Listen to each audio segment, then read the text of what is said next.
Oke, selamat siang teman-teman, rekan-rekan dan donor semua. Terima kasih Selamat banyak atas siang.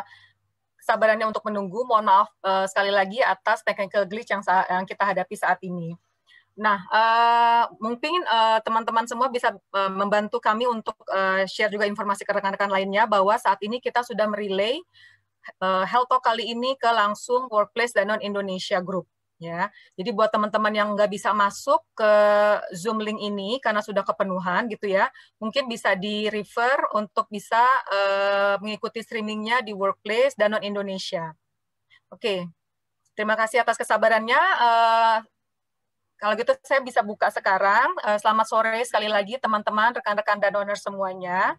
Saya Dewi dari Internalcom. Terima kasih banyak atas kehadirannya dan senang sekali bisa bertemu dan menyapa teman-teman semua di siang hari ini. Kali ini adalah Health Talk kita yang ketiga dengan topik Do's and Don'ts seputar isolasi mandiri. Tentunya saat ini banyak rekan-rekan, keluarga atau orang yang kita sayangi yang sedang harus istirahat dan isolasi mandiri di rumah karena sedang terkena atau terpapar virus COVID gitu ya. Ini tentunya bukan hal yang mudah, karena itu kita pikir perlu untuk membekali kita semua untuk dengan pengetahuan yang akurat, dengan dibantu oleh Dr. Lula tentunya nanti tentang apa sih yang harus kita ketahui lebih detail dan apa yang kita harus hindari ketika melakukan isolasi mandiri. Bersama kita telah hadir Dr. Sarah dari General Secretary dari General Secretary CBS dan juga tentunya Dr. Lula. Dr. Sarah, silahkan. Terima kasih Mbak Dewi. Semangat pagi rekan-rekan dan donor sekalian. Assalamualaikum warahmatullahi wabarakatuh. Salam sejahtera untuk kita semua. Mudah-mudahan kita semua dalam keadaan sehat. Dan mudah-mudahan rekan-rekan dan donor juga masih tetap semangat ya untuk mengikuti Health Talk pada siang hari ini. Mohon izin saya menggunakan masker karena hari ini saya sedang jadwalnya WFO. Base-nya saya adalah di Cyber 2 di Head Office di Kuningan.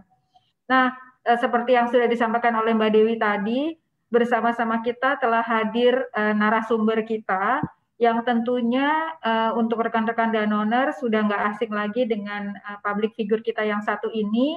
Beliau adalah seorang dokter yang pinter, cantik, dan tentunya inspirasional. Siapa lagi kalau bukan Dr. Lula Kamal MSc. Beliau adalah lulusan dari Fakultas Kedokteran Universitas Trisakti Jakarta pada tahun 1995. Jadi beliau ini adalah kakak kelas saya, panutanku kalau aku biasa manggilnya gitu. Terima kasih banyak Dr. Lula sudah bergabung bersama kami, dan Dr. Lula ini juga adalah lulusan dari Clinical and Public Health Aspect of Addiction dari King's College London, UK pada tahun 2004. Dan seperti kita ketahui, Dr. Lula juga aktif sebagai selain medical doctor, juga TV presenter, radio presenter, moderator, MC, dan juga model. Dan tentunya tahun lalu Dr. Lula juga banyak aktif sejak awal pandemi COVID-19 di Satgas COVID-19. Mungkin kita sapa dulu bersama-sama bersama dengan kita Dr. Lula Kamal. Terima kasih sudah bergabung, Dr. Lula. Baik, terima kasih Dr. Sarah. Semoga sehat ya, Dok. Amin. Semoga semua sehat ya. Amin. Silakan Mbak Dewi. Ya, oke. Nah, Dok, kali ini kita akan bicara tentang isolasi mandiri. Bersama kita sudah ada nih 3 rekan donors yang akan sharing dan testimoninya tentang pengalaman mereka melakukan isolasi mandiri, baik untuk dirinya sendiri maupun untuk keluarga terdekat mereka, gitu ya. Nah, nanti teman-teman juga kita akan membagi sesi ini dalam 2 bagian. Jadi nanti setelah bagian pertama, kita akan adakan kuis.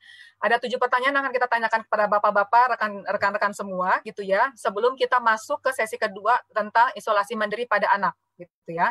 Di akhir sesi, teman-teman boleh tentunya menanyakan pertanyaan-pertanyaan yang lebih detail kepada Dr. Lula dan Dr. Sarah tentang segala hal yang ingin di cross check atau diketahui lebih dalam lagi, gitu ya. Oke, tanpa berlama lagi, saya akan panggilkan dan persilakan beberapa rekan donors untuk berbagi pengalamannya tentang isolasi mandiri. Yang pertama ada Bapak Andreas Praptoadi. Beliau adalah ROM dari South Sumatera untuk Danone Specialized Nutrition Indonesia. Mas Dodik, sudah adakah di ruangan Mas Dodik? Silakan.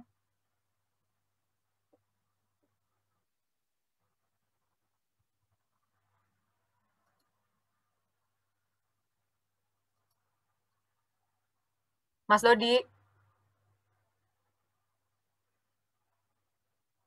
Oke, sempat keluar tadi soalnya ya.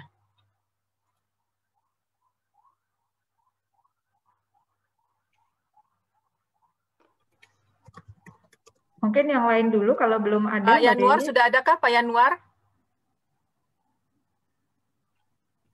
Pak Yanuar juga belum masuk ya. Oke, kalau gitu saya panggil Sandra Upa Arif dari HR CBS yang ini cukup menarik dok karena Upa ini merawat mamanya kebetulan terpapar COVID. Upa, silakan Upa bisa sharing testimoninya sedikit. Terima kasih Upa. Oke Mbak Dewi, terima kasih Mbak atas kesempatannya. Ini saya juga kebetulan izin pakai masker karena kondisinya saat ini masih dalam isolasi mandiri di rumah gitu. Jadi memang selama dalam tahap isolasi tetap menggunakan masker sebagai prokes supaya kita bisa tetap terhindar dari paparan ya Mbak. Nah, untuk materinya bisa di share. Nah, ini kebetulan karena saya di sini sebagai pendamping yang mendampingi ibu saya yang terpapar, jadi memang ada beberapa hal yang berdasarkan pengalaman pribadi saya yang bisa saya sharing untuk apa saja yang perlu diketahui selama dalam isolasi mandiri di rumah. Yang pertama adalah mengenali profil pasien dan riwayat penyakitnya. Kebetulan ibu saya umurnya 73 tahun dan COVID yang dihadapi ini adalah kondisinya yang tidak terlalu berat, dalam artian masih dalam sedang gitu. Dan yang kedua ini konsumsi dan alergi makanan pasien yang perlu kita ketahui karena itu sangat mempengaruhi asupan dari si pasiennya itu sendiri. Kemudian yang ketiga, fungsi dan dosis dari obat yang akan dikonsumsi serta vitamin herbal yang akan diberikan. Yang keempat itu adalah jam pola makan yang ideal untuk si pasien. Yang kelimanya adalah jam istirahat yang tepat. Kemudian ada beberapa poin lagi yang jangan sebaiknya dilakukan selama dalam isolasi mandiri di rumah, yaitu yang pertama begadang, karena antara si pendamping dan si pasien ini perlu istirahat yang cukup, jadi kita sarankan jangan begadang. Terus membaca artikel yang negatif selama dalam masa isoman karena ini sangat mempengaruhi imun. Kemudian yang ketiga, menonton TV dengan berita-berita negatif ini juga sebaiknya jangan dilakukan atau bisa mungkin dihindari. Yang keempat adalah menghindari makan makanan yang berminyak dan minuman yang dingin. Karena ini akan memicu terjadinya batuk biasanya. Nah, next, Man. Nah, ini adalah beberapa peralatan yang saya siapkan dalam isolasi mandiri di rumah. Yang pertama itu ada lampu darurat dan kipas angin kecil. Ini berguna kalau sewaktu-waktu terjadi pemadaman listrik yang kita nggak pernah tahu kapan jadwalnya. Yang kedua itu termos listrik. Jadi ini berguna nantinya untuk melakukan penguapan ataupun juga bisa untuk dilakukan untuk air minum. Yang ketiga termos minum. Jadi ada termos listrik sendiri yang untuk memasak, kemudian termos minum yang untuk digunakan sebagai konsumsi. Yang keempat adalah tabung oksigen full set.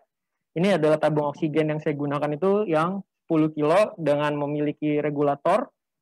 Yang kelima itu ada oksigen portable. Jadi ini salah satu peralatan backup apabila nantinya oksigen yang utama kehabisan oksigennya.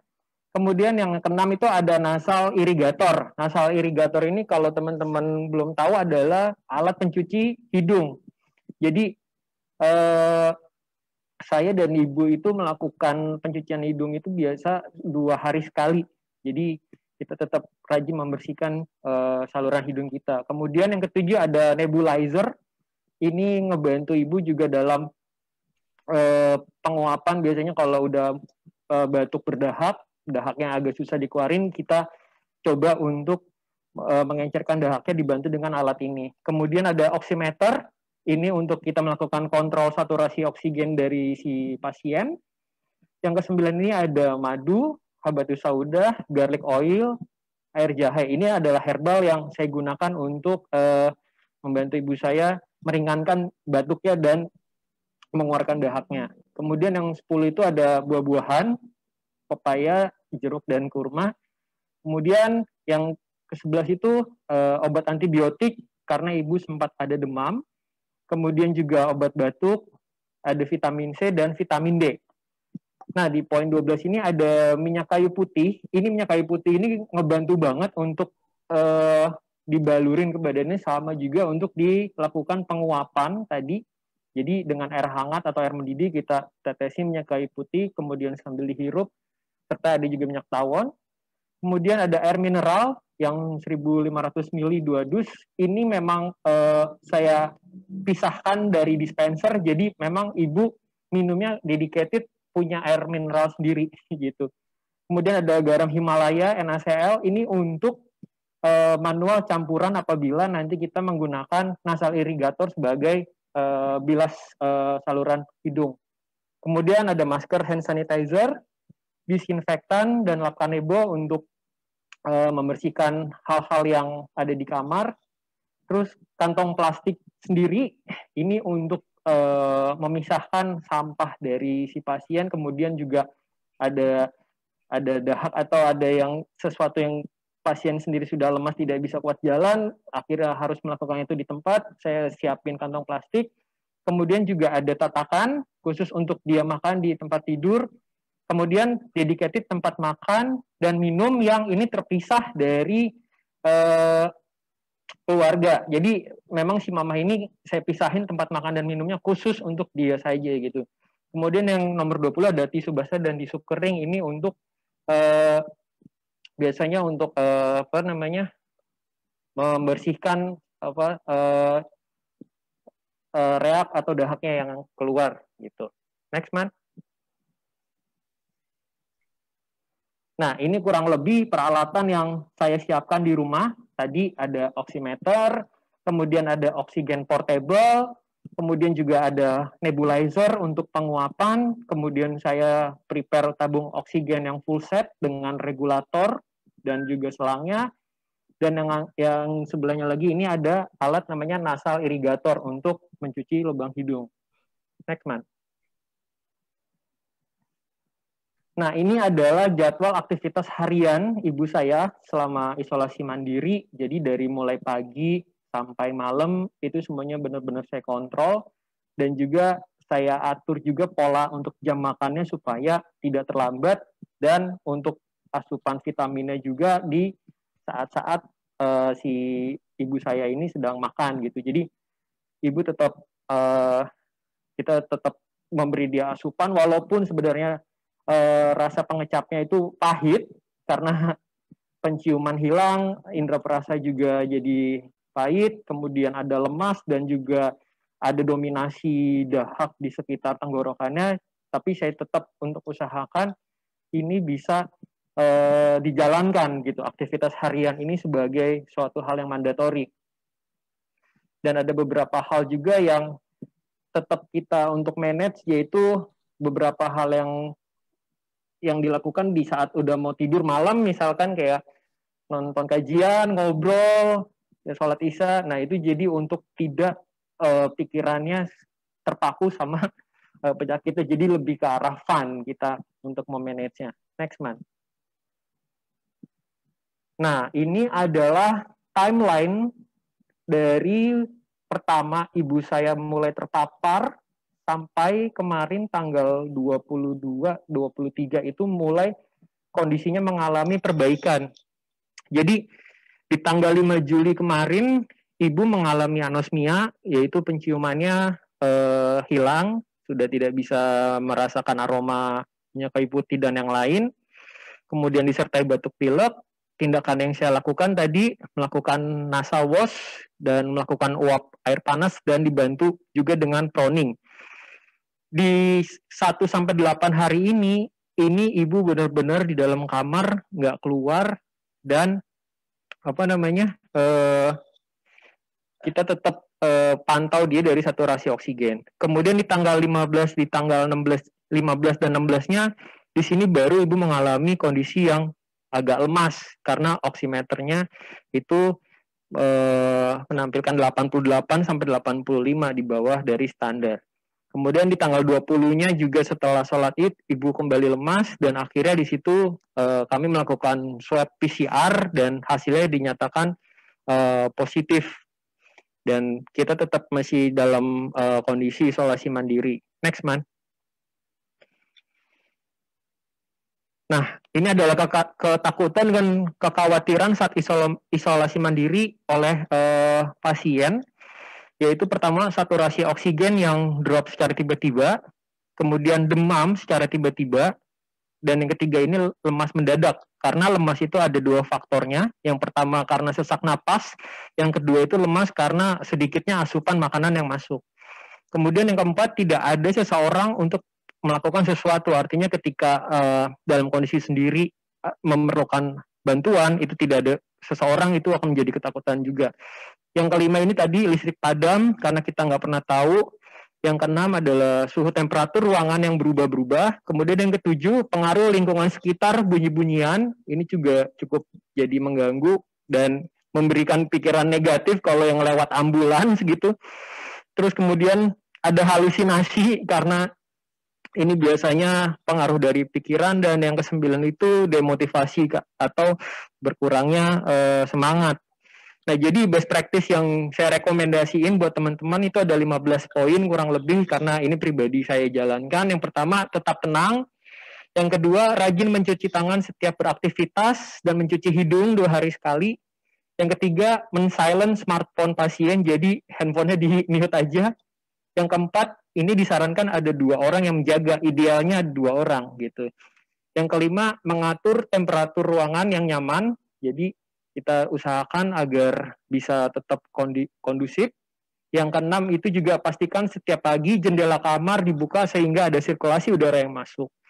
Yang ketujuh, pastikan selalu siap senter dan kipas angin kecil portable apabila sewaktu-waktu terjadi mati lampu. Yang kedelapan, pastikan juga tabung oksigen terisi dan siap digunakan sewaktu-waktu. Yang kesembilan, pastikan jadwal makan untuk pasien selalu on time karena ini mempengaruhi ke hormon dopamin. Yang ke-10, ajak ngobrol pasien dengan hal-hal yang menyenangkan, ini pun juga mempengaruhi ke hormon oksitosin. Yang 11, selalu memberikan motivasi dan kalimat optimis kepada pasien, ini juga mempengaruhi hormon endorfin. Yang ke-12, sempatkan pasien berjemur kurang lebih 15 menit. Ini juga untuk memboost hormon serotonin. Yang ke-13, sempatkan proning di tempat tidur kurang lebih 5-8 menit. Dan yang ke-14, siapkan setiap pagi, pastikan ruang isoman selalu dibersihkan, dipel, dan dilap dengan disinfektan. Yang ke-15, ini mungkin agak out the box, tapi ini berpengaruh banget. Pastikan selalu bahan kendaraan penuh, dan posisikan standby menghadap ke jalanan, karena ini akan membantu kita kalau ada sesuatu, itu akan mempercepat gitu. Next, Man. Nah, ini adalah quotes yang menurut saya bisa jadi inspiratif teman-teman. Intinya, tugas kita itu bukan untuk berhasil. Tugas kita itu untuk mencoba, dan di dalam mencoba itu kita akan menemukan kesempatan untuk berhasil. Jadi itu yang saya lakukan, kita usaha terus, insya Allah nanti hasilnya akan mengikuti dari usaha kita yang lakukan. Gitu, Mbak Dewi. Wow, luar biasa banget atas sharingnya UPA, sangat inspiratif dan sangat komprehensif gitu ya, dari usaha UPA untuk merawat mama yang sedang terpapar. So, terima kasih sekali lagi UPA atas sharingnya. Selanjutnya saya akan mengundang Pak Mas Dodi dari HNSN untuk bisa sharing pengalamannya saat isolasi mandiri. Silakan Mas Dodi. Ya, terima kasih Mbak Dewi. Mohon maaf tadi belum join di Zoom. Jadi sekarang udah bisa join. Selamat siang, Dr. Lula Kamal, Dr. Sarah, Angelique, terus Mbak Dewi dan para donor sekalian. Kalau tadi Mas Sandra Upa ini sebagai perawat, kalau saya ini sharing sebagai penyintas gitu, penyintas COVID yang pernah kejadian di saya itu kira-kira di bulan Januari Februari. Jadi saya melakukan isolasi mandiri itu selama kurang lebih hampir 1 bulan lebih ya. Jadi saya itu sampai negatif itu dari diagnosa awal sampai negatif itu dilakukan swab tes PCR itu sampai 4 kali. Nah disitulah muncullah secara psikisnya itu up and down gitu ya. Waktu pertama kali saya terpapar virus ya pasti panik gitu ya. Aduh saya dapat dari mana nih? Kayaknya saya sudah melakukan prokes yang cukup ketat karena begitu banyak informasi yang saya dapat dan saya juga banyak berinteraksi dengan para tenaga kesehatan di area dan wilayah saya gitu dan saya juga bingung ini dapat dari mana gitu. Tapi udahlah kalau sekarang dapat, saya berpikir yang pertama positif dulu gitu ya. Karena kalau lihat dari angka statistik yang meninggal, mohon maaf, itu angkanya masih kecil sekali ya, sekitar 2% kalau di Indonesia itu. Kemudian yang sembuh itu cukup banyak dan yang meninggal itu rata-rata karena komorbid. Dan saya yakin karena saya nggak punya komorbid, juga olahraga saya juga rutin dilakukan walaupun di dalam rumah saya juga tetap melakukan olahraga terus selama seminggu paling enggak 3 sampai 5 kali melakukan olahraga di dalam rumah ataupun keluar kadang sepedaan dan segala macam. Jadi saya yakin bahwa pasti saya bisa melewati paparan dari virus COVID ini gitu. Yang saya rasakan itu up and down ya. Kalau kekhawatiran saat isoman ada semacam kayak udah 2 kali swab kok masih positif, terus ketiga juga masih positif. Saya sudah melakukan beberapa yang disarankan dokter dengan baik kok masih positif. Itu membuat saya agak down gitu secara psikis. Tapi tetaplah kayak saya punya keluarga yang harus saya hidupin gitu ya, dengan 1 orang istri dengan 4 orang anak gitu yang masih kecil-kecil, itu membuat semangat saya tumbuh luar biasa untuk bisa melawan COVID ini gitu. Kemudian beberapa yang saya lakukan ya, Mas Sandra Upa tadi sudah menyampaikan begitu detail gitu ya, banyak di poin-poin yang Mas Sandra Upa sampaikan itu juga termasuk yang saya lakukan. Cuman di beberapa poin yang kayak pada saat saturasi turun di bawah 94 gitu, ada satu teknik pernafasan yang saya lakukan gitu. Jadi namanya adalah teknik pernapasan Wim Hof gitu. Wim Hof itu ada seorang kayak Iceman gitu ya, kalau yang saya lihat dari YouTube, dia itu bisa melakukan pernafasan di dalam air di yang suhu dingin itu selama lama lah itu. Jadi pernapasan itu selalu saya lakukan setiap saat gitu, pagi, kemudian siang, sore. Apalagi kalau saya cek dengan itu oximeter kelihatan di bawah 95, saya pasti akan lakukan pernapasan Wim Hof itu secara 3 round gitu, 3 round, dan itu langsung meningkatkan begitu. Sebelum saya lakukan pernapasan Wim Hof, misal 94, 93 di bawah 95, begitu setelah saya lakukan pernapasan Wim Hof, puji Tuhan udah bisa naik jadi 98, jadi normal lagi. Itu yang tips yang tambahan dari Mas Sandra Upa tadi.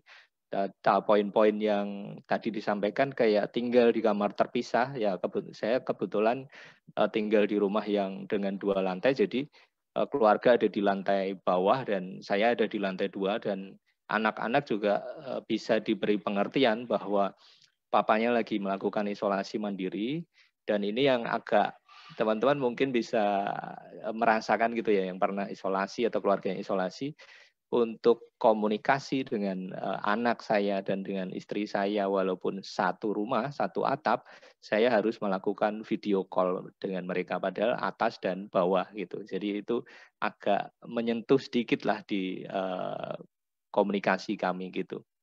Terus ventilasi juga harus banyak udara yang masuk, terus masker selalu harus dipakai. Masker setiap saat ya harus dipakai, kemudian sampah ya harus dibedakan, sampah medis dan sampah non medis itu juga harus dibedakan, kemudian perlengkapan pribadi harus terpisah, kemudian ada desinfektan rutin. Tapi kalau pembersihan tadi Mas Sandra Upam karena merawat yang dilakukan bukan pasien yang melakukan, tapi karena saya kondisinya ringan sedang, hanya gejala anosmia saja dan hipertensi yang saya rasakan, yang biasanya 135 paling mentok saya pas ininya, yang biasanya normal, pada saat saya kena COVID itu bisa sampai 180 tensi yang dicek pada saat saya periksa itu. Kalau pembersihan saya lakukan sendiri, jadi sedapat mungkin tidak melakukan kontak dengan orang satu rumah. Jadi pembersihan rumah, desinfektan itu saya lakukan sendiri semuanya. Limbah juga saya harus pisahkan. Dan satu yang paling penting adalah pikiran yang selalu positif dan banyak kontak dengan teman-teman, banyak kontak dengan keluarga, kasih pikiran-pikiran ketawa-ketawa sama mereka, itu pikiran positif dan mereka juga pasti akan memberikan kayak ini ya, penghiburan lah buat kita ya, penyemangat untuk ini kita bisa melewati COVID gitu. Saya kira itu yang saya sampaikan, semoga bisa bermanfaat gitu bagi para donor sekalian. Terima kasih. Terima kasih banyak Mas Dodik atas testimoninya. Kita masih ada satu lagi nih, testimoni dari Pak Yanuar, yang tentunya punya angle berbeda tentang apa yang dialaminya dan kita bisa pelajari. Pak Yanuar, silakan. Terima kasih banyak Mas Dodik. Terima kasih. Assalamualaikum warahmatullahi wabarakatuh. Waalaikumsalam warahmatullahi wabarakatuh. Nama saya Yanuar. Kebetulan saya berada di Plan Kebon Candi di Jawa Timur, Pasuruan. Di sini memang kami berkecimpung dengan banyak pihak ketiga, baik driver maupun tim bongkar muat. Untuk masalah isoman sudah banyak dijelaskan tadi secara pribadi. Salah satunya bagaimana menempatkan diri kita selama isoman. Sudah banyak tadi dijelaskan. Memang tidak banyak beda. Yang pasti cuman beberapa inti yang perlu kita harus lakukan. Memang untuk asupan minum, setidaknya kita harus selalu minum air hangat. Untuk makan juga tidak boleh terlambat atau sedikit, tapi sering. Selain itu juga selama di rumah, jangan pernah stres. Itu semua kan sudah disampaikan tadi. Memang menurut saya 3 hal itu kayaknya lebih penting. Yang menjadikan kami bangga sebagai karyawan di Aqua, begitu besar support perusahaan terhadap kami. Dari awal adanya pandemi ini, kami sudah sering juga ngobrol dengan manajemen. Kebetulan saya juga di sini sebagai ketua serikatnya. Bagaimana kita mensupport supaya program dari perusahaan ini karyawannya selalu sehat. Meskipun ada pandemi yang seperti ini. Memang dari awal, dari Satgasnya sendiri sudah sangat aktif. Kita selalu sosialisasi, teman-teman harus transparan, jujur, karena itu salah satu screening. Kalau kita sembunyikan, kita nggak tahu. Sakit sedikit, itu selalu info. Baik dari leadernya, mau itu foreman atau supervisornya juga selalu support. Sehingga jika ada yang sakit, itu langsung kami screening, jika memang itu perlu ke dokter, kita arahkan ke dokter. Memang kalau memang perlu ternyata itu harus swab atau PCR, selalu difasilitasi. Tidak pernah kami berangkat sendiri, selalu difasilitasi dan tanpa harus mengeluarkan biaya sendiri. Ternyata jika memang kondisinya memang positif, memang kita disuruh di rumah dan selalu juga difasilitasi. Yang pasti selalu ditanya dengan video call, terus itu ada grupnya juga, terus selalu kirim istilahnya kayak APD, vitamin atau obat-obatan yang diperlukan, tidak pernah putus dan selalu setiap hari pagi, siang, sore kami selalu diawasi sehingga karyawan tidak perlu keluar rumah. Vitaminnya udah coba untuk dicukupi dari perusahaan, obatnya juga selalu ditanya jika butuh apa langsung cepat. Dari tim Satgasnya selalu langsung mengirimkan beberapa yang kita butuhkan.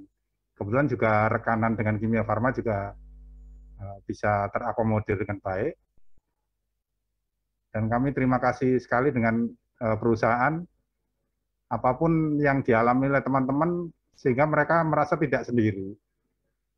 Perusahaan selalu mensupport dan selalu memberikan motivasi, termasuk juga ke keluarga dari yang sakit, sehingga kondisinya selalu tidak stres, kita selalu support.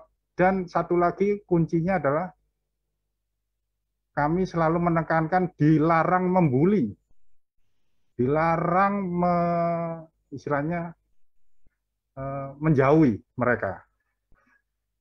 Karena penyakit itu kan datanya juga dari pikiran. Semakin mereka dijauhi, semakin mereka dibully, itu malah kasihan, nanti malah tambah sakit. Sebenarnya sih sudah banyak yang diceritakan tadi untuk masalah diri sendiri, bagaimana di rumah. Cuman kami sangat apresiasi banget terhadap perusahaan yang sangat-sangat support akan bagaimana kebutuhan dari si karyawan itu sendiri selama isoman. Sampai benar-benar mereka diizinkan untuk masuk kerja. Itu aja sih yang mungkin dari saya. Terima kasih. Terima kasih banyak Pak Yanuar atas testimoninya. Tentunya kita punya banyak perspektif dari teman-teman, dari rekan-rekan yang telah melakukan isoman. Nah, sekarang saya akan kembalikan ke Dr. Sarah untuk bisa melanjutkan diskusi kita dengan Dr. Lula Kamal. Silakan Dr. Sarah. Ya, terima kasih Mbak Dewi. Wah, luar biasa sekali ya teman-teman sekalian. Tadi kita dengar testimoni dari rekan-rekan Danoners yang sedang menjalani isolasi mandiri, yang juga sudah punya pengalaman, dan tadi juga bahkan dari rekan Danoners UPA sudah menyampaikan secara lengkap ya segala macam jurnal yang disiapkan gitu ya. Nah, itu mungkin rasanya memang kalau kita lihat kondisi seperti sekarang ini, orang-orang yang mengalami atau harus menjalani isolasi mandiri itu bervariasi ya. Artinya ada yang memang dari awal sudah siap, tetapi masih banyak juga yang mungkin belum siap dengan kondisi-kondisi di mana mereka harus melakukan isolasi mandiri. Nah, bersama kita sudah hadir Dr. Lula Kamal nih. Jadi kita sama-sama tahu ya sebenarnya Dr. Lula ya bahwa isolasi mandiri ini memang saat ini tuh biasanya perlu dilakukan apabila seseorang terkonfirmasi positif COVID-19 selain untuk recovery untuk dirinya sendiri, tetapi juga perlu dilakukan supaya tidak menularkan virus kepada orang-orang yang sehat di sekitarnya. Tetapi tentunya sebagian besar dari pasien yang terinfeksi COVID-19 ini kalau memang dalam kondisi OTG ataupun mild symptom, biasanya mereka bisa sembuh tanpa membutuhkan perawatan di rumah sakit. Karena pada prinsipnya infeksi virus itu kan self-limiting disease ya. Tentunya dengan peningkatan imunitas tubuh dia akan bisa sembuh dengan sendirinya. Tetapi dalam kondisi-kondisi yang sedang sampai berat, mungkin membutuhkan perawatan di rumah sakit. Nah, kalau kita juga dengar dari beberapa teman-teman yang tadi, apalagi tadi Dr. Lula di awal juga udah mention bahwa kayaknya saat ini tuh sebenarnya hampir sebagian besar dari kita ring satunya kita nih pasti ada aja yang kena gitu ya. Kayaknya kok makin kesini circle-nya udah benar-benar makin dekat gitu. Bahkan keluarga inti kita sendiri pun hampir bisa dikatakan sebagian besar dari kita itu mengalami pasti ada yang kena. Nah, terinfeksi virus corona yang menyebabkan COVID-19 ini hampir bisa dipastikan akan membuat seseorang menjadi khawatir ataupun stres gitu ya. Nah, apa sih sebenarnya yang bisa dilakukan do and don'ts-nya apabila kita terinfeksi dan harus menerapkan isolasi mandiri? Mungkin kita dengarkan paparan dari Dr. Lula, dan apabila nanti dari rekan-rekan Danoners ada hal yang ingin ditanyakan, bisa ditulis di kolom chat. Mungkin Dr. Lula saya sampaikan sedikit bahwa memang di room yang Zoom meeting ini ada sekitar 100 orang rekan-rekan Danoners, tetapi ini kita juga secara live relay di workplace platform kami. Kalau saya lihat ini ada lebih dari 280 orang karyawan Danoners ya. Jadi mungkin sudah cukup banyak juga nih rekan-rekan Danoners yang ingin mendengar dan mendapatkan pencerahan bagaimana sih isolasi mandiri yang cerdas kalau menurut Dr. Lula. Silakan Dr. Lula. Baik, terima kasih Dr. Sarah. Assalamualaikum warahmatullahi wabarakatuh. Salam sejahtera bagi kita semua ya. Tadi dengerin ceritanya, udah paparannya nih. Mas Upa, sebetulnya tadi tuh Mas Upa sempat, nih beberapa pertanyaan udah masuk ya, dan kebanyakan pertanyaannya, kapan sih kita harus bawa ke rumah sakit? Nah, Mas Upa sebetulnya ada tuh posisi di mana di hari ke-10 sampai hari ke-14 adalah keadaan yang tidak terlalu baik tuh. Waktu kemudian saturasi sampai ketemu di angka di bawah 90. Sebetulnya sudah harus dibawa ke rumah sakit, tapi kita mengerti sekali.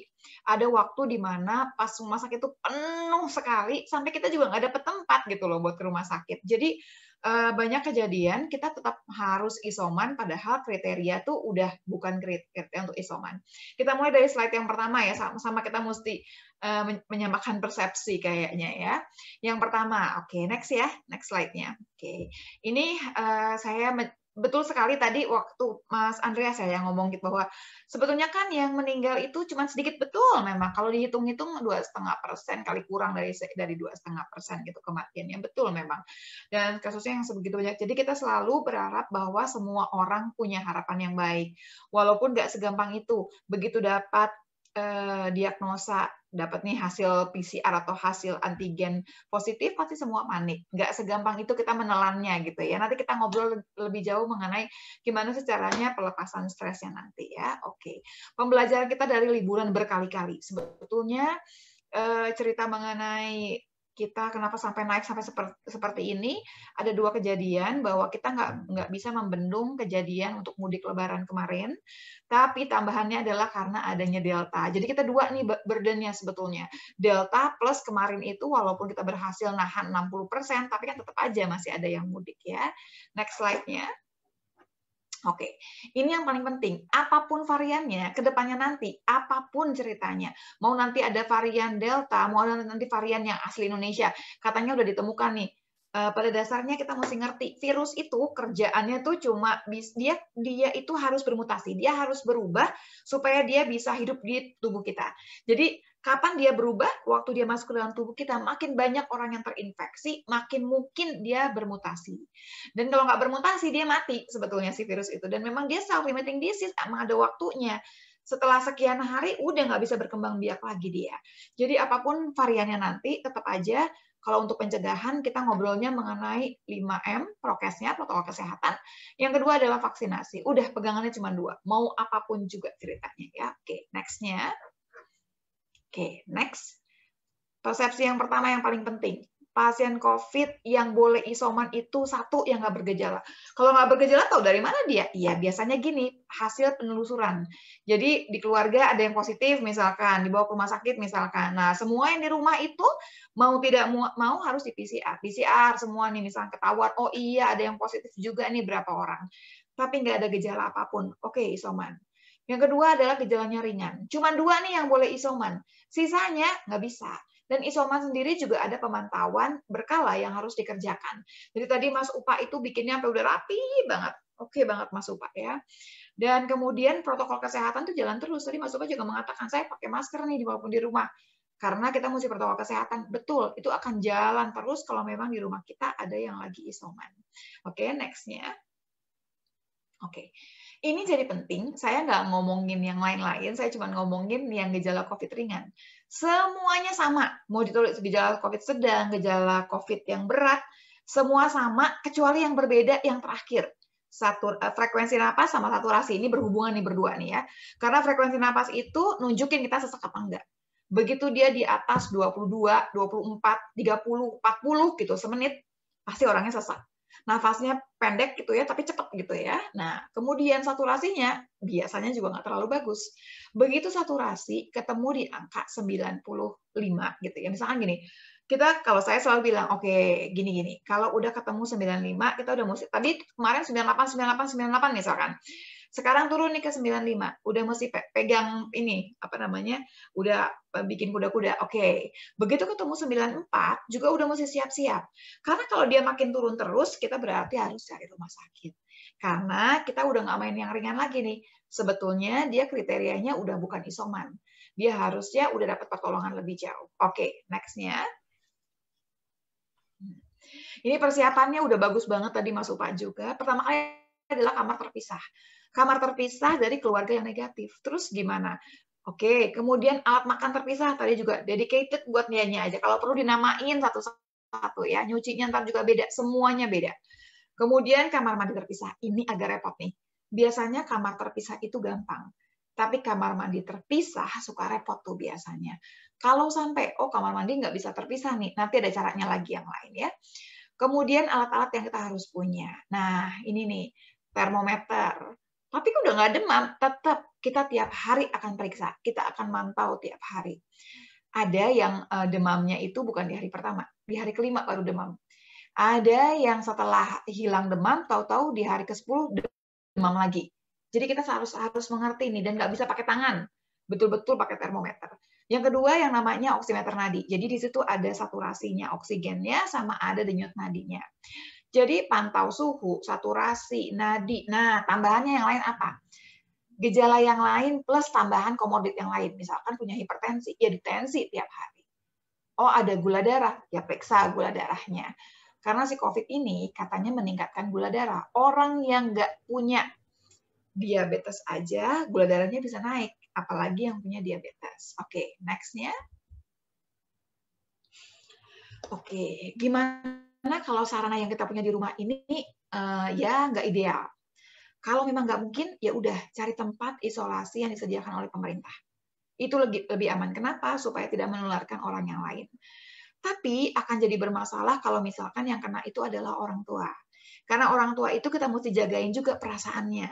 Kalau kita misalkan taruh isoman di tempatnya punya pemerintah, dia malah down karena dia di isoman. Bukan di isoman, diisolasi di tempatnya pemerintah, diisolasi tempat khusus, yang nggak ketemu sama keluarga, malah nanti akan lebih drop. Jadi memang kita mesti hitung-hitungan nih kira-kira orang yang positif ini bisa nggak kita kirim ke tempat isolasi yang disediakan oleh pemerintah. Kemudian kalau misalkan satu rumah tapi udah pasti nih barengan gitu ya, dan misalkan kamar mandinya mesti bersamaan. Nah, untuk masuk kamar mandi, si orang yang positif ini mesti flow-nya di rumah tuh mesti diatur.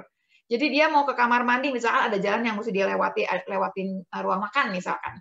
Nah, saat dia mau ke sana, semua orang tidak boleh ada yang di ruang makan. Jadi nggak ada tuh, mereka berpapasan tuh tidak ada. Diusahakan sama sekali tidak berpapasan. Dan setelah misalkan dari kamar mandinya didesinfeksi lagi semuanya, tempat yang dia lewati, dan nggak pegang-pegang apapun juga. Oke. Next-nya. Iya. Oke, apa yang harus diperhatikan lagi? Masker cuma bisa dibuka sama si pasien ini kalau dia di kamar sendirian. Kalau dia kemana aja nggak boleh buka masker. Kayak tadi kan Mas Upa aja terus pakai masker terus kan? Iya. Walaupun nggak ketemu sama ini, iya, sebaiknya pakai. kita nanti benar-benar terbuka kalau kita udah di tempat yang memang tidak berhubungan sama orang yang sakit. Dipastikan ventilasi kamarnya baik, supaya udaranya, walaupun dia paling didesinfeksi loh, tetap kalau bisa ada jendela yang bisa terbuka gitu ya keluar.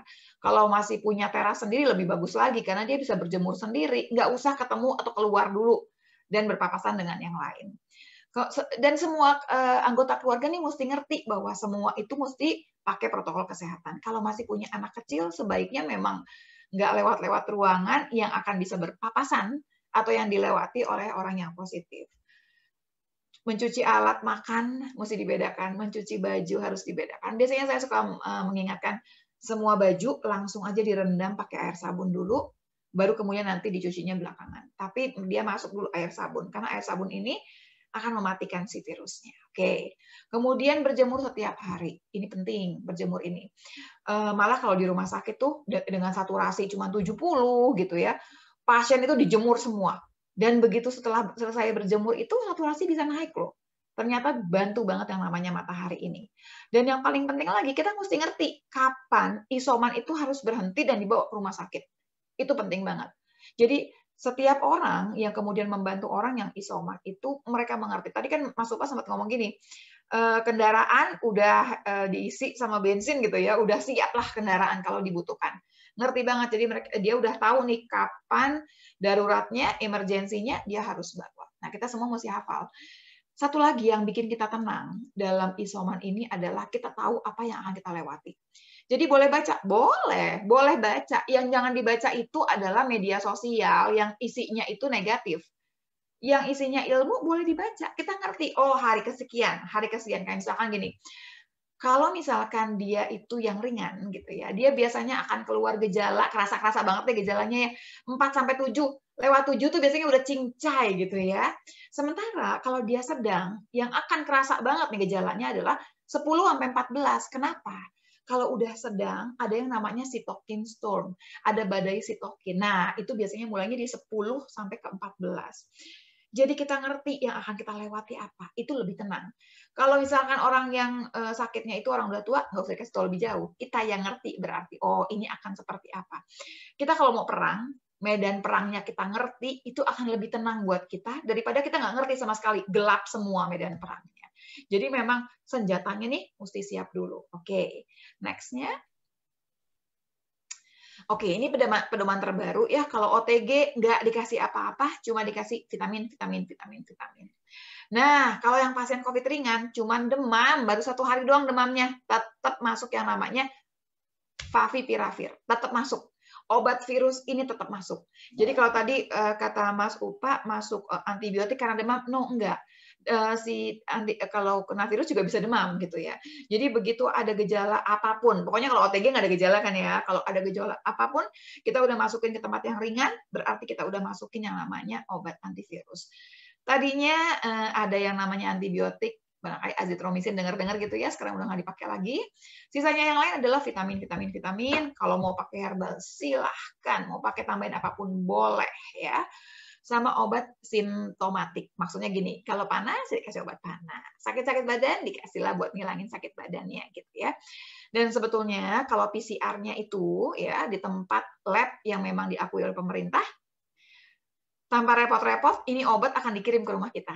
Jadi ketahuan kita positif nih, gitu ya, langsung nanti dikirimkan ini obatnya ke rumah kita. Jadi udah banyak banget tuh yang langsung dikirim obatnya langsung, plus vitamin dan lain-lain. Kalau ternyata cuma OTG, gitu ya, ya udah cuma vitamin aja yang dikirimkan. Next slide. Nah, ini dia nih. Ini lampu merahnya, gitu ya, alarm kita bunyi kalau demam terus-menerus, 7 hari demam, terus aja demam terus. Nah, kenapa? Tadi kan saya bilang, kalau yang ringan, mestinya dia 4 hari ke 7 hari. 7 hari itu udah oke, udah nggak ada apa-apa, gitu ya. Jadi, kalau dia hari pertama, hari kedua, terus aja dia panas terus, demam terus, ini udah nggak ringan. Oke. Yang kedua, nafasnya semakin sesak. Kita liatin, waduh, makin cepet nih nafasnya nih. Nggak asik kelihatannya. Oke. Nyeri dada. Oke, kemudian muntah terus-menerus atau diare terus-menerus. Kalau yang 2 ini kita bisa dehidrasi. Jadi ntar permasalahannya karena dehidrasinya. bukan karena COVID-nya atau karena badai sitokinnya. Oke, gangguan kesadaran, tiba-tiba turun kesadarannya. Diajak ngomong kayak orang ngantuk tapi nggak bisa fokus sama sekali. Bawa ke rumah sakit. Dan yang terakhir saturasi. Kalau saturasi di bawah 95, sebetulnya kita udah nggak main-main sama isoman. Kita ceritanya adalah udah masuk ke rumah sakit harusnya. Karena yang bikin bingung dari si COVID ini adalah kita nggak pernah tahu di hari ke-10, ke-11, ke-12, ke-13, sampai ke-14 ini. Kalau ke-14 dia bisa melewati, pasti langsung perbaikan setelahnya. Tapi waktu dia misalkan 10 sampai 14, ini ternyata kita nggak selesai, badan kita nggak kuat, kita jatuhnya ke tempat yang berat, kita akan butuh ICU dan lain-lain. Jadi dokternya juga nggak akan bisa bilangin, kita akan dapet yang mana nih? Dari ringan ke sedang doang kah?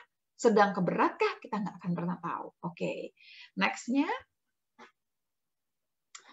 Kalau tiba-tiba lagi isoman, tiba-tiba sesak. Ini nih kita udah harus tahu. Tapi nggak sesak orangnya. Lah ya iya memang. Kita itu nggak bisa belajar waktu kita dalam keadaan panik. Nggak bisa. Kita udah tahu dari awal. Kita udah ngerti proning itu caranya gimana. Jadi kayak Mas Upa dan teman-teman yang lain udah belajar. Oke, dari awal. Hari pertama saya padahal nggak ada apa-apa, cuma batuk doang. Betul, cuma batuk doang. Tapi kita udah ngerti. Karena kita nggak pernah tahu, ntar barangkali di hari ke-7 atau hari keberapa, tiba-tiba saturasi nggak asik. Tiba-tiba sesak. Tiba-tiba nafasnya berat. Yuk mulai proning. Proningnya itu bisa macam-macam, ada 3 yang paling penting nih ya, posisinya. Yang pertama adalah proning dalam posisi tengkurap. Tidur pun biasanya diminta tengkurap, kalau memang masih kuat ya. Karena ini adalah tidur yang paling enak sebetulnya. Kenapa? Ini posisi daripada si paru kita, karena kan banyak slam nantinya. Yang kedua, istirahat dengan posisi setengah duduk. Yang ketiga adalah berbaring di sisi, jadi miring, tapi ke sebelah kanan, bukan sebelah kiri ya. Sebelah kiri itu nanti ada lambung, jadi kita mesti ke sebelah kanan. Kemudian lakukan ini 30 menit. Jadi 30 menit ganti posisi, 30 menit ganti posisi, 30 menit ganti posisi. Nah ini sebetulnya dengan cara seperti ini nih, kita sudah bisa meningkatkan saturasi oksigen. Kalau yang dari 95 bisa naik tuh 96, 97. Yang 94 kan, 94 udah dikasih warna merah nih sebetulnya ya. Wah udah hati-hati nih turun. Dia bisa naik lagi ke 95, 96. Oke dong jadinya kita ke tempat yang aman lagi ya. Dan pastikan ventilasi ruangannya juga bagus. Tadi makanya Mas Upa bilang kipas angin dan lain-lain ya. Tapi ventilasi penting itu. Kalau punya alat kayak air purifier boleh dipakai. Air purifier itu dibantu mendingan naruhnya di tempat yang lagi sakit. Jadinya dia terus aja dia dapat udara yang cukup baik jadinya ya. Dan satu lagi ada yang suka tanya, oksigen diperlukan apa tidak? Kalau punya oksigen lebih baik buat jaga-jaga. Kenapa? Kita nggak pernah tahu yang ringan ini tiba-tiba berubah kemudian ke tempat yang tidak terlalu ringan lagi ya. Next slide-nya. Oke. Selama isoman, tetap menjaga pola hidup sehat. Ini mah harus. Jadi tidur istirahat itu cukup. Kalau bisa malah gini, makan tidur, sembahyang, sholat gitu ya. Makan tidur lagi. Terus aja. Kenapa begitu? Mau makannya nggak kerasa apapun, tapi kalau bisa tidur. Jam 9 itu mestinya udah nyenyak. Kenapa? Kita udah ngejar aja pokoknya. Tubuh kita diusahakan istirahat sebanyak mungkin supaya tenaganya dipakai untuk melawan si virus. Ingat, kalau virus ini yang ngelawan tuh tubuh kita sendiri. Obat antivirus cuma bantuin. Sisanya adalah antibodi kita yang akan melawan. Antibodi itu kita butuhkan protein yang cukup, jadi pola makannya juga mesti bagus gitu ya. Tetap mesti makan. Yang kedua juga memang istirahatnya mesti cukup. Istirahat ini yang jagain daya tahan tubuh kita. Terus minimal 8 jam per hari. Jadi udah mesti dihitung-hitung tuh. Oke, kalau mau bangun jam 4, kalau bangunnya biasa jam 5, pas jam 5 bangun. Ya diundurin minimal 8 jam. Ntar siang tidur lagi. Biarin aja tidur lagi. Nggak masalah. Tidur. Apalagi kalau dalam keadaan lemas. Tidur lagi. Usahakan posisinya dalam keadaan proning. Gitu ya. Next-nya. Oke. Olahraga itu sesuai kondisi si pasien. Jadi kalau memang OTG ringan banget, boleh olahraga? Boleh gitu ya. Silahkan aja. Yang paling penting di sini juga biasanya saya minta coba deh download gitu ya YouTube senam pernafasannya Rumah Sakit Persahabatan. Nah, udah banyak tuh. Ada senam pernafasannya dari UGM. Jadi senam pernafasan ini akan bantu saturasi kita. Satu. Yang kedua, bantu nafas supaya lebih baik. Dan yang ketiga, bantu juga untuk mengeluarkan dahak. Jadi proning bantu gitu ya, senam pernafasan juga bantu. Berjemur ini tiap hari, mau berapa lama? Silahkan. Tergantung jam berapa. Kalau jamnya masih jam 8, boleh kok lebih daripada 15 menit. Kalau misalkan udah mulai panas ke jam 9, udah lebih daripada jam 9, nah ini biasanya 10-15 menit sudah cukup ya. Kadang-kadang saya suka bilang gini, kalau lagi pilek, sampai meler deh, nggak apa-apa. Enak kok jadinya gitu ya. Terus pola makannya seimbang, jangan lupa sama protein. Dalam keadaan kita sakit gitu ya, kita butuh protein yang cukup. Kalau nggak ada rasa, mah ya sudahlah, biarin aja, dimakan aja. Dibujukin gimana yang sakit bahwa sebetulnya kita lagi berperang nih. Kalau misalnya Bapak Ibu yang lagi isoman, jangan ngalah sama rasa. Yang penting sekarang adalah kita sembuh. Kita tuh fokusnya adalah untuk sembuh ya. Kemudian kelola stres, ini yang biasanya jadi permasalahan. Pertama, dia ngurangin imunitas tubuh. Dan dia biasanya si stres ini ngacak-ngacak komorbid. Punya diabetes, punya hipertensi, misalkan gitu ya. Punya macam-macam gitu permasalahan, sakit jantung, dan lain-lain. Diperberat dengan adanya stres tersebut. Jadi paling penting adalah stresnya dikelola dengan baik. Harus diingat, yang meninggal sedikit sekali. Tapi saya punya komorbid. Tenang dulu. Bukan berarti kalau punya komorbid itu udah pasti ada permasalahan. Enggak juga. Kita udah sering dapet ya, usia 85 tahun, usia 90 tahun, begitu ya. Kena COVID, ya kena aja udah, tapi tetap ringan-ringan aja, nggak masalah. Padahal komorbidnya macam-macam begitu. Tapi ada juga yang meninggal. Ya memang, ada yang memang ada umurnya masing-masing sudah pasti. Tapi bukan berarti kalau kita punya komorbid, pasti kita berat. Enggak juga seperti itu ya. Oke. Next-nya. Ini, kelola stres waktu isoman. Sekarang makanya, kenapa harus dikelola stresnya? Pertama-tama, kalau memang yang kena itu adalah yang usianya masih muda ya. Kalau sudah agak tua atau lansia, lain ceritanya ya. Kalau kita masih kita sendiri nih yang pekerja nih yang kena ya. Pertama kali kita mesti ngerti apa yang akan kita lewatin. Kapan tempat-tempat yang akan ada masalah. Kita jadi udah siap nih. Kita kalau mau perang gitu, kita udah siap. Terus siapin semua perlengkapan yang kita butuhkan. Semua dari sampai oksigennya tadi sampai kendaraan-kendaraan pun kalau dibutuhkan harus ke rumah sakit. Nah, semua tuh dirapikan. Siapkan semua obat. Jadi kita ngerti nih, oke, kita perang nih peralatan lengkap kita udah peralatan perang kita udah lengkap semua. Dan mengerti apa yang harus dikerjakan. Tiap hari saya mesti ngapain sih gitu ya. Terus pilah-pilah sama berita. Media sosial itu jangan semua ditelan.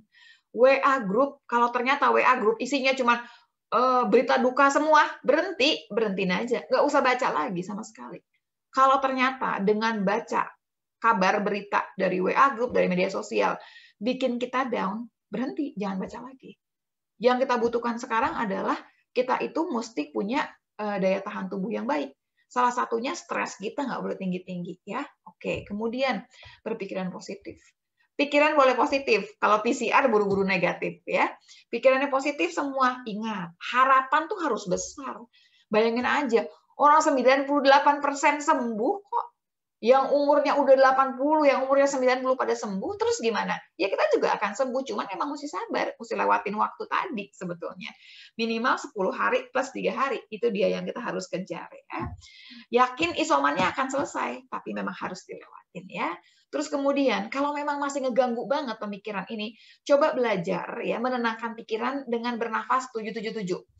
Tarik nafas, hitungan sampai 7. Tahan nafasnya, hitungan 7. Keluarkan lagi nafasnya, jadi tarik nafas dari hidung, pokoknya dari mulut, itu juga hitungannya 7. Pelan-pelan, berkali-kali. Sambil menenangkan pikiran bahwa virusnya ini ya memang dahsyat. Tapi ada yang lebih dahsyat dari virus itu. Kita punya Tuhan yang jauh lebih dahsyat, gitu ya. Jadi kita udah mikirnya begitu. Oke, kita berserah diri sambil ikhtiar dan tawakal. Dan kita yakin pasti yang namanya Tuhan bantu kita dengan sendirinya. Jadi di situ kita berserah diri, tapi bukan berserah diri terusnya pasrah, bukan. Berserah diri di sini bentuknya adalah dengan tawakal, dengan mengerjakan semua yang harus kita kerjakan, ya. Si belajar nafas 777 ini menenangkan semua orang, termasuk juga orang yang nggak kena COVID. Ini sekarang kita banyak dapat banget yang nggak kena COVID, tapi ternyata stresnya juga tinggi. Jadi kadang-kadang walaupun nggak kena PPKM di rumah, ngeliatin berita yang simpang siur kayak begitu, liatin berita duka di WA group yang terus-menerus begitu ya, itu makin stres, makin stres. Si bernafas 777 itu bisa bantu. Itu yang pertama. Yang kedua, kalau kita nggak kena COVID gitu ya, cara berpikirnya seperti ini. Pertama, ya, kita tahu bahwa kita masuk ke dalam fase atau era yang penuh dengan keterbatasan. Ya PPKM, ya semua. Itu yang pertama ya. Yang kedua, yakin bahwa pandemi ini akan selesai. Yakin banget akan selesai. Kenapa? Karena pandemi-pandemi sebelum-sebelumnya juga 100 tahun yang lalu, itu akan selesai juga. Toh kita waktu lahir udah nggak ada pandemi kan sebetulnya kan. Spanish flu kita nggak ketemu kan. Nah, jadi kita mesti yakin.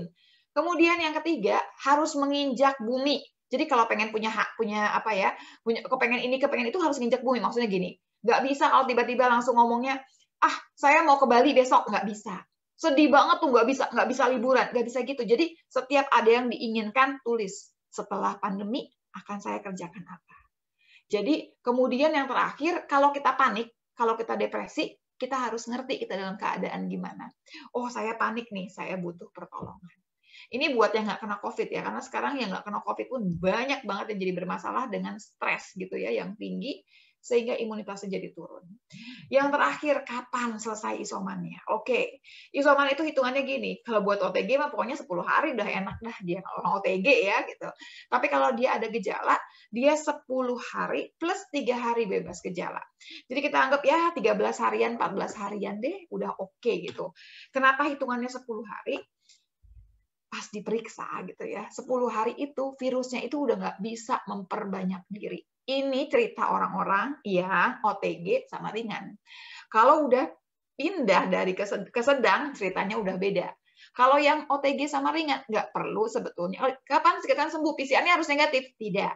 Dikatakan sembuh, nggak perlu pakai PCR negatif kalau yang OTG dan ringan. Tapi kalau yang sedang ke atas, tetap harus PCR-nya dilihat. Oh, negatif betul.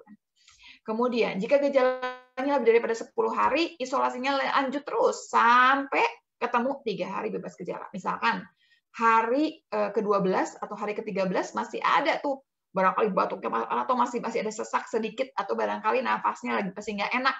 Seperti itu, oke, kita tunggu lagi gitu atau masih bindeng atau tiba-tiba demam lagi misalkan. Tunggu sampai 3 hari bebas gejala, baru dia dinyatakan selesai isoman. Nah, kalau untuk bekerja, ceritanya beda lagi. Ini tergantung dari kriteria perusahaan tempat bekerja. Jadi kapan sih saya itu harus dikatakan sembuh? Kayak tadi saya mengutip Mas Andreas, 4 kali PCR baru kemudian dia dikatakan negatif. Betul Mas, sayangnya memang PCR itu permasalahannya cuma satu. Dia nggak bisa ngasih tahu yang dia lihat ini si virusnya itu hidup atau cuman bangkainya virus, nggak bisa. Nah, orang-orang yang memang barangkali virus load-nya banyak banget, biasanya butuh waktu lama untuk merapikan atau membuang si virus tersebut. Kan tubuh ini akan membuang nih sisa-sisa bangkainya si virus, nah dia butuh waktu lebih lama.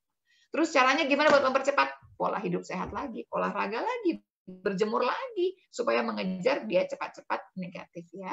Lanjut. Next. Oke, ada kuis ya. Silakan. Aku kembalikan ke Dr. Sarah ya.